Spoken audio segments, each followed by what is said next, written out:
Welcome to question number 1 from the August 2015 Geometry Regents exam. In this question, we're trying to decide how we can tell when a parallelogram is always going to be a rectangle. So I'm going to go through each option and show you how it's possible that it couldn't be a rectangle, and then we'll be left with the one that's correct. So if you've got a parallelogram with opposite sides being congruent, that doesn't necessarily mean you'll have a rectangle. Here's an example. A rhombus, right? So those opposite sides are the same length, but it's not necessarily going to be a rectangle.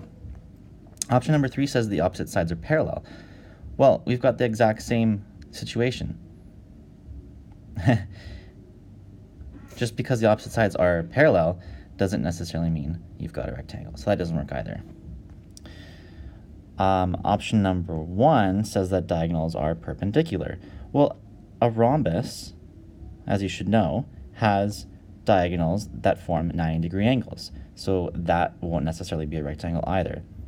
So it is actually option number 2 that's correct, that if you've got diagonals that are congruent, then it's definitely going to be a rectangle, and that would always be the case. As long as those diagonals are the same length, you're always going to be having a rectangle in that situation. All right, that's it for this video, and thanks for visiting JD's Regents Preparation.